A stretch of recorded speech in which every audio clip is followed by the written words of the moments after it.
សួស្តីអ្នកទាំងគ្នានៅក្នុងអេពីសូត40នេះខ្ញុំនឹងនិយាយពីអាណាចក្រទាំង9ឬហៅថា Realm ទាំង9ដែលមាន Asgard ជាអាណាចក្រមេនៅក្នុង MCU នេះមុននឹងចូលទៅនិយាយពីទំនាក់ទំនងអាណាចក្រទាំងអស់នេះថាវាមានទំនាក់ទំនងគ្នាអីបែបណាខ្លះខ្ញុំនឹងនិយាយពីអាណាចក្រមួយសិនថាវាមានរូបរាងបែបណាអីបែបណាសន្តានទឹកដីនឹងសិនដើម្បីស្រួលពេលនិយាយពីទំនាក់ទំនង Realm ទាំងអស់ហ្នឹងទៅអ្នកទាំងគ្នាងាយយល់ងាយចំណាំឈ្មោះលើកមកខាតពេលយូរខ្ញុំនឹងចាប់ផ្ដើមនិយាយរាប់អាណាចក្រមួយនឹងត្រួសសិនថាវាមានអាណាចក្រអីគេខ្លះទី1មុនគេគឺ Asgard គឺជាអាណាចក្រមួយក្នុងចំណោមអាណាចក្រទាំង9ជាផ្ទះរបស់ Odin, Thor, Loki និងប្រជាជន Asgardian បើមើលពីក្រៅទៅអាណាចក្រនេះមានទឹកដីមិនធំទេបើយកទៅធៀបជាមួយអាណាចក្រផ្សេងទៀតអញ្ចឹង Asgard ក៏មានចំនួនប្រជាជនមិនច្រើនអីណាដូចគ្នាដែលយើងទាំងគ្នាសឹងតែមិនជឿថា Asgard គឺជាប៉ូលីសយាមចាំការពារអាណាចក្រផ្សេងទៀតបានគេហៅអាណាចក្រនេះជាទីក្រុងមាសទំនើបកម្មជាងគេភាពថ្លៃថ្នូរមានអ្នកក្លាហានច្រើនកម្ពុជាអ្នកចម្បាំងអីចឹងទៅហើយក៏ជាអ្នករក្សាសន្តិភាពឲ្យចក្រវាលអាណាចក្រទាំង9 Asgard មានវាំងធំមួយជារាជធានីនៅចំកណ្ដាលទឹកដី Asgard ចឹងទៅដែលជាកន្លែងសម្រាប់ខ្សែរាជវង្សរស់នៅនិងធ្វើការចំណែកនៅក្រៅរាជធានីវិញ Asgard ក៏មានភ្នំព្រៃព្រឹក្សាខៀវស្ងាត់ដែរ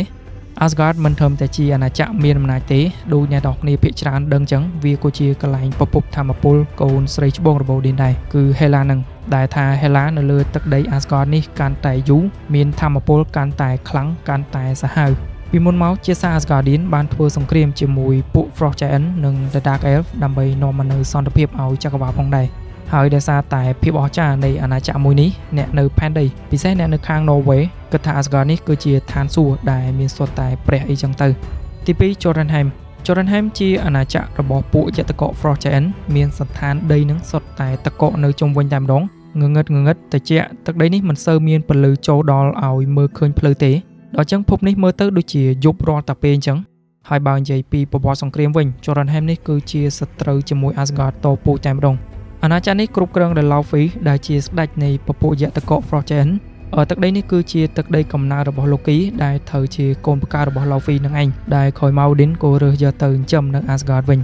ទី3 Muspelheim គឺជាអាណាចក្ររបស់ Surtur ដែលគ្រប់គ្រងពពួកបិសាចភ្លើងអាណាចក្រមួយនេះមានសភាពដូចទៅនឹងនរកអញ្ចឹងមានសុទ្ធតែរងើកភ្លើងភ្នំភ្លើងអីនឹងគ្រប់កន្លែងរាមមួយនេះតំណាងឲ្យភាពបំផ្លិចផ្លាញនិងមានកាតព្វកិច្ចបំពេញទំនេរពីបុរាណដើម្បីបំផ្លាញ Asgard Surtur ដែលជាស្ដេចបិសាចភ្លើងគ្រប់គ្រងនៅ Muspelheim នឹងគឺត្រូវបាន Odin មកក្រាបបានសម្រេចរួចក៏យកភ្លើង Eternal Flame យកទៅទុកនៅនគរ Asgard ដែលវាក៏ធ្វើឲ្យ Surtur ត្រូវមកអង្គុយចាំនៅ Muspelheim ចាំពេលវេលារាប់ពាន់ឆ្នាំដែលហៅថាព្រឹត្តិការណ៍ Ragnarok នឹងដើម្បីសងសឹក Asgard វិញនឹងឯងទី4 Niflheim Realm នេះជារាមអាណាចក្រពេញដោយអាប់ងងឹតគ្មានជីវិតមានថ្មរដេដប់ស្រួចញ៉ៃពេញនឹង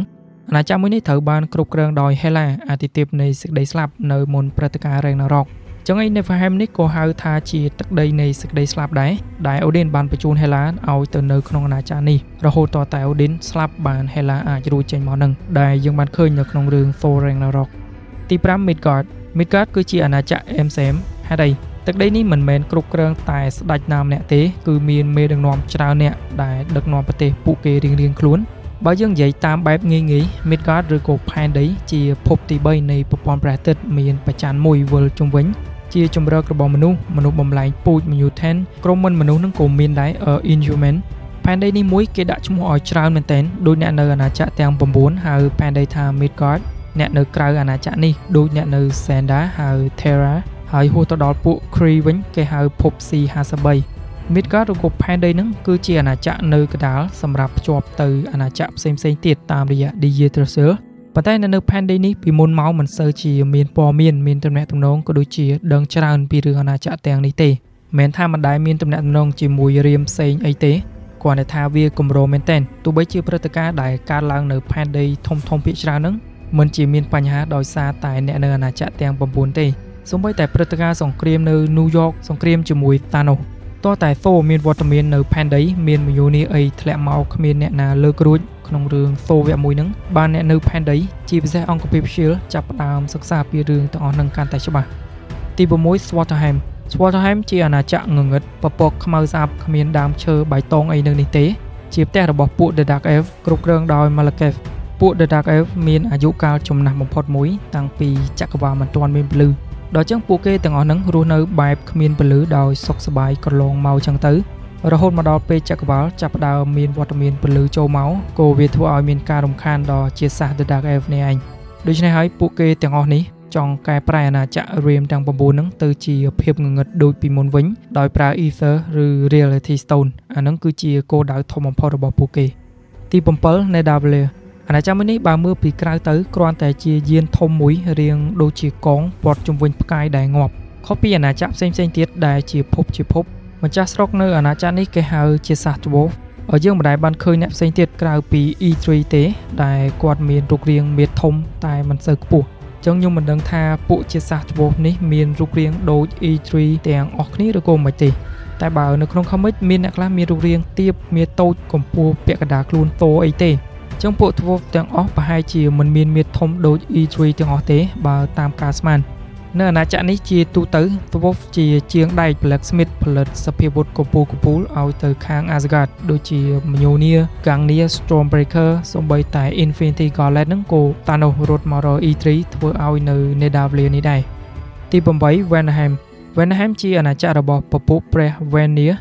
នៅក្នុងរឿងយើងមិនសូវបានឃើញវត្តមានរាមមួយនេះទេតាមខ្ញុំចាំមានតែមួយឈុតទេនៅក្នុងរឿង Thor The Dark World ដែលបង្ហាញពីអាណាចក្រមួយនេះអាណាចក្រនេះមួយក្នុងចំណោមអាណាចក្រផ្សេងទៀតដែល Asgard ទៅជួយការពារហើយបើតាមឃើញហ្នឹងទឹកដីភពនេះវាស្រដៀងជាមួយផែនដីដែរមានដើមឈើធម្មជាតិអីចឹងទៅប៉ុន្តែខុសពីផែនដីនិង Asgard ដែលមានក្រុងធំអភិវឌ្ឍខ្លាំង Vanaheim នេះគេរស់នៅជាភូមិតូចវិញអាណាចក្រទី9ចុងក្រោយគឺ Alfheim ជាអាណាចក្រមួយលើតែឈ្មោះតែយើងមិនដែលបានឃើញពីអាណាចក្រមួយនេះទាល់តែសោះមិនដែលធ្លាប់មានឈុតផាញទេគ្រាន់តែគេពណ៌នាថាជាអាណាចក្រមានពលឺភ្លឺស្ងប់ស្ងាត់ស្ងប់សុខហើយស្អាតដែលជាផ្ទះពពួក Light Elf ខុសពី The Dark Elf នៅ Svartalfheim មានឈុតមួយក្នុងរឿង Thor វគ្គ1ពេល Odin ដាក់ទោស Thor ទម្លាក់មកផែនដីឬក៏ Midgard ដំបូងហ្នឹងគាត់សួរក្រុម Jane Foster ហ្នឹងថា Realm នេះជា Realm អីគេនៅ Alfheim មែនយើងអាចសន្មតថា Alfheim អាចនឹងមានទឹកដីស្តៀងជាមួយផែនដីហ្នឹងឯងអូខេអញ្ចឹងបន្ទាប់ពីខ្ញុំនិយាយត្រួសពី Realm អាណាចក្រទាំង9ហ្នឹងហើយឥឡូវបកមកនិយាយពីទំនាក់ទំនងនៃអាណាចក្រទាំងអស់នេះវិញអ្នកនៅអាណាចក្រមួយហ្នឹងមានទំនាក់ទំនងគ្នាអីមិនខ្លះពីដើមមកដល់ឥឡូវហ្នឹង Realm ទាំង9ឬអាណាចក្រទាំង9គឺជាប្រព័ន្ធភពអាចថាជាសមាគមនៃភពទាំង9ដែលភពនីមួយៗស្ថិតនៅក្រោមការគ្រប់គ្រងនិងមើលថែពីអាណាចក្រមេមួយគឺ Asgard តែក៏មានភពខ្លះដែលមិនព្រមនៅក្រោម Asgard ដែរជាក់ស្ដែង Jotunheim ហ្នឹងឯងខ្ញុំរាប់ឡើងវិញ Realm ទាំង9ហ្នឹងមានដូចជា Asgard, Midgard បើកវងកញ្ចក់ផែនដី Muspelheim, Alfheim, Jotunheim, Niflheim, Svartalfheim, Vanaheim និង Nidavellir អាណាចក្រទាំងនេះចងភ្ជាប់គ្នាដោយ Yggdrasil នេះអ្នកនៅខាង Asgard គេហៅថា The World Tree ដើមឈើនៃសកលលោកអញ្ចឹងខ្លួននៃដើមឈើ Yggdrasil ហ្នឹងគឺជាផ្លូវដែលអាចភ្ជាប់ទំនាក់ទំនងនៃអាណាចក្រទាំង9នៅលើដើមឈើ Yggdrasil យើងឃើញថា Realm អាណាចក្រមួយវាស្តៀងទៅនឹង Galaxy ហើយយើងឃើញនៅក្នុងរឿង Thor The Dark World ប៉ុន្តែមែនតើទៅវាមិនមែនជាកូន Galaxy អីទេដូច Asgard អញ្ចឹងអាណាចក្រនេះមិនធំទេប្រជាជនក៏មិនច្រើនដែរភពអាណាចក្រនេះមានរាងសប៉ែតហើយអ្នកដែលគិតថាផែនដីរាងសប៉ែត Flat Earth អី Asgard នេះត្រូវហើយនឹងបានហៅថាភពសប៉ែតមែនមុនពេល Odin ចាប់ផ្ដើមគ្រប់គ្រងអាណាចក្រ Realm ទាំង9ហ្នឹងអាណាចក្រទាំងអស់មានសិទ្ធិឯករាជ្យដោយខ្លះទៀតទៅយាយីឈ្លានពានអាណាចក្រផ្សេងដើម្បីយកមកគ្រប់គ្រងអីចឹងទៅដោយ Jotunheim ធ្លាប់ទៅឈ្លានពានផែនដីចឹងមានពេលមួយនោះជាពេលដែលគ្រោះថ្នាក់បំផុតដែល Malekith នៅ Svartalfheim ព្យាយាមប៉ុនប៉ងធ្វើឲ្យអាណាចក្រ Realm ទាំង9ធ្លាក់ចូលទៅភាពងងឹតតាមរយៈព្រឹត្តិការណ៍ The Convergence ព្រឹត្តិការណ៍ The Convergence ហ្នឹងជាព្រឹត្តិការណ៍ដែលកើតឡើងរាប់ 5000 ឆ្នាំម្ដងនៅពេលដែលអាណាចក្រទាំង9វិលមកតម្រឹមត្រួតស៊ីពីលើគ្នានៅលើដើម Yggdrasil ដើមឈើនៃសកលលោកហ្នឹងឯងអ្វីដែល Malekith ចង់បាននេះមិនមែនទើបតែធ្វើម្ដងក្នុងរឿង Thor The Dark World ទេ Malekith ធ្លាប់ជាយាមធ្វើម្ដងរួចហើយតាំងពីចំនួន King Bo ត្រូវជាឪពុករបស់ Odin តែចំនួននោះ Malekith ក៏បរាជ័យក្នុងបេសកកម្មគាត់នេះដែរតាមពិតទៅជាតិសាសន៍ The Dark Elf ក៏ដូចជា Malekith នេះជាជាតិសាសន៍ចំណាស់បំផុតមួយក្នុងចក្រវាឡពួកគេចាប់កំណើតតាំងពីចក្រវាឡមិនទាន់មានពលឺមកម៉េះពួកគេក៏បានរីកចម្រើនរស់នៅស្ងប់សុខនៅក្នុងចក្រវាឡក្នុងភាពងងឹតហ្នឹងតែក្រោយមកចក្រវាឡក៏ចាប់ផ្ដើមមានការផ្លាស់ប្ដូរបន្ទាប់ពីមានវត្តមានពលឺនៅក្នុងចក្រវាឡវត្តមាននៃពលឺនេះក៏បានមករំខានបង្កើតជារឿងពិបាកដល់ការរស់នៅរបស់ពពួក The Dark Elf អញ្ចឹងហើយពួកគេមានគោលដៅចាំបាច់បំផុតគឺដើម្បីដូរអាណាចក្រទាំងអស់ទៅជាអត់មានពលឺវិញដោយប្រើ Ether Reality Stone នឹងតែចុងក្រោយភព Svartalfheim និងអាណាចក្រផ្សេងទៀតត្រូវបាន Odin និងកូនស្រីច្បង Hela វាយព្រមបានសម្រេចដែលស្ថិតក្រោម Asgard ពេលជាមួយគ្នានឹង Surtur ដែលជាស្ដេចបិសាចភ្លើងគ្រប់គ្រងនៅ Muspelheim ក៏ត្រូវបាន The All-Father Odin ប្រក្រាបដែរហើយក៏បានយកភ្លើង Eternal Flame យកទៅទុកនៅនគរ Asgard ផងដែរដែលវាធ្វើឲ្យ Surtur Set ត្រូវមកអង្គុយចាំនៅ Muspelheim ចាំពេលវេលារាប់ពាន់ឆ្នាំដែលហៅថាព្រឹត្តិការណ៍ Ragnarok នឹងដើម្បីសងសឹក Asgard វិញពេល Thor ទៅជួបជាមួយ Surtur និយាយថា Surtur ត្រូវបានប្រក្រាបដោយ Odin តាំងពីកន្លះលានឆ្នាំមុនមែនតើទៅពាក្យនេះ Thor ប្រហែលជាចង់និយាយលេងសើចទេពួក Asgardian មានជីវិតរស់នៅបានត្រឹមខ្ទង់ 5000 ឆ្នាំអីហ្នឹងមិនអាចរស់ទៅដល់កន្លះលានឆ្នាំទេចុងក្រោយពីចាំរាប់ពាន់ឆ្នាំគ្រប់គ្រងនៅលើអាណាចក្រភ្នំភ្លើងនេះចុងក្រោយ Surtur ក៏អាចបំពេញទំនាយពីបារាណមកគឺព្រឹត្តិការណ៍ Ragnarok ហ្នឹងក្រោយពីបាន Loki យកមកុដ Surtur ទៅដាក់នៅក្នុងភ្លើង Eternal Flame នៅ Asgard Surtur ក្រោកចេញមកក៏វាយគំតិច Asgard ចោលខ្ទេចខ្ទីអស់ទៅឥឡូវយើងបកទៅក្រោយតិចវិញបន្ទាប់ពី Odin ប្រក្រាប Surtur និងវាយព្រមគ្រប់គ្រងអាណាចក្រទាំង9ហើយ Odin ក៏ទើបនឹកឃើញថាការធ្វើសង្គ្រាមសម្រាប់រង្គាលអីអស់នេះវាមិនល្អទេក៏គិតថាប្រឈប់ការពង្រីកអាណាចក្រ Asgard នឹងទៅហើយដោយសារតែគំនិតស្រឡាញ់សន្តិភាពរបស់ Odin នេះក៏ធ្វើឲ្យកូនស្រីច្បង Hela មិនពេញចិត្តជាមួយព្រោះ Hela នៅតែចង់វាយត្រួតត្រាអាណាចក្រផ្សេងទៀតដែរដូច្នេះ Odin ក៏សម្រេចបង្ខំចិត្តដាក់ទោស Hela ទៅនៅ Realm Niflheim ដើម្បីបញ្ជ្រាបពីមហិច្ឆតាមួយនេះរបស់ Hela ប៉ុន្តែ Hela វិញនៅតែប៉ុនប៉ងព្យាយាមចេញពីអាណាចក្រ Niflheim នេះដល់ចឹង Odin ក៏បញ្ជូនកំពូលទ័ពស្រី Valkyrie ទៅរារាំង Hela តែអកុសលអីកំពូលទ័ពស្រីដែលទៅទាំងអស់នេះក៏បរាជ័យទៅនឹងដូចទៅឲ្យ Hela សម្លាប់រង្គាលចោលចឹងដូច្នេះ Odin ក៏សម្រេចចុះទៅបង្ក្រាប Hela ដោយខ្លួនឯងតែម្ដងទៅ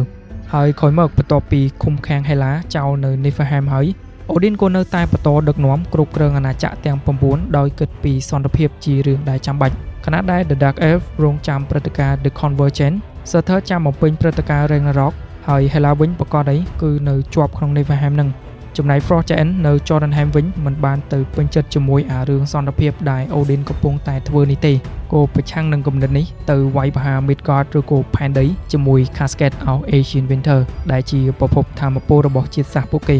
តែមិនបានប្រមាណ Odin ក៏បានមកដល់ដឹកនាំកងទ័ព Asgardian ចេញមកប្រកាសសង្គ្រាមជាមួយទ័ព Frost Giant ដែលដឹកនាំដោយស្ដេច Laufey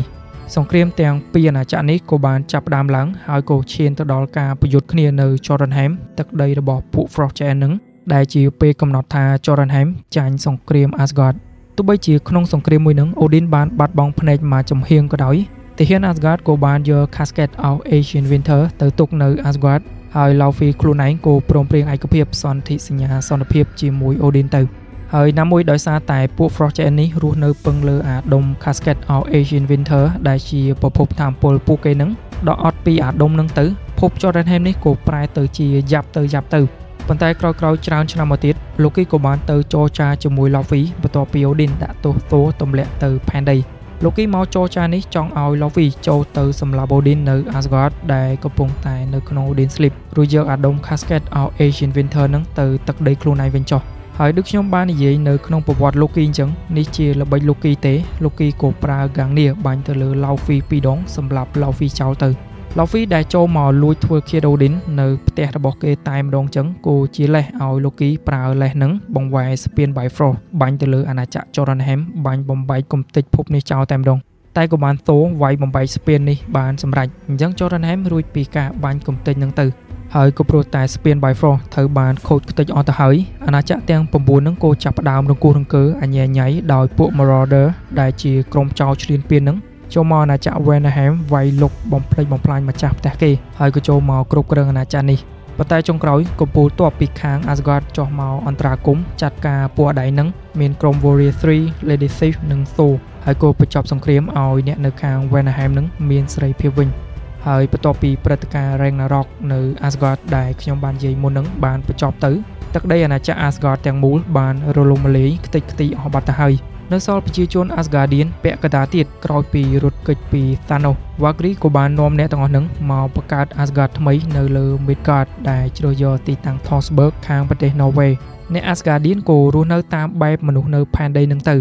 Midgard ឬក៏ផែនដីខ្លួនឯងនេះគឺជាអាណាចក្រមួយដែលអ្នកនៅខាងក្រៅភាគច្រើនដាក់គោលដៅមកទីនេះមានទាំងមកគម្រាមកំហែងត្រួតត្រាហើយនេះក៏ជាហេតុអ្នកនៅខាង Asgard តែងតែចុះមកជួយដូចគ្នាដោយផែនការ The Dark Elf ចង់ឲ្យផែនដីនិងអាណាចក្រទាំងអស់ក្នុងចក្រវាឡប្រែទៅជាគ្មានពលឺតាមរយៈព្រឹត្តិការណ៍ The Convergence ពួក Frost Giant នៅ Jotunheim ក៏បានមកឈ្លានពាននៅនេះដែរពីមុនក្រោយមក Loki ក៏នាំតប Thanos ចុះមកទៀតហើយដោយសារតែឃើញថាផែនដីជាទីតាំងផ្អែមឆ្ងាញ់ Alien នៅក្រៅតែងតែចុះមកពេក Thor ក៏សម្រេចចិត្តនៅចាំការពារផែនដីដោយខ្លួនឯងតែម្ដងរួចក៏បានចូលក្រុមជាមួយ Hero នៅផែនដីដែលហៅថា The Avenger ចឹងឯព្រឹត្តិការណ៍ធំៗដែលត្រូវសង្គ្រោះផែនដីតែងតែមានវត្តមានThorនៅជាមួយនឹងឯង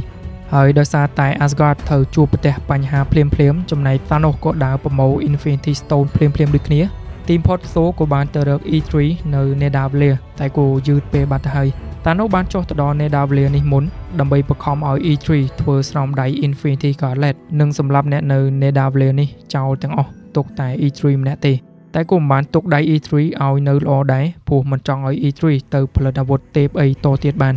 ដល់ Thor មកយឺតពេកអញ្ចឹង E3 ក៏ខឹងនឹងបន្ទោស Thor ថាម៉េចបានជា Asgard មិនមកការពារពួកខ្លួនអញ្ចឹង Thor ក៏ថា Asgard នឹងត្រូវបានបំផ្លាញចោលអស់ហើយដូចបាននិយាយរួចមកអញ្ចឹង Asgard លើនេះគឺបានបង្កើតទឹកដីជាថ្មីឡើងវិញនៅលើផែនដីខាង Norway ដែល Valkyrie ជាអ្នកគ្រប់គ្រង Asgard ទាំងមូលនឹងអញ្ចឹងនេះគឺជាទំនាក់ទំនងអាណាចក្រទាំង9ដែលអាណាចក្រទាំង9ហ្នឹងមានទំនាក់ទំនងគ្នាអីមិនខ្លះនៅក្នុង MCU នេះក៏ដូចជានិយាយត្រួសពីអាណាចក្រមួយនឹងដូចគ្នា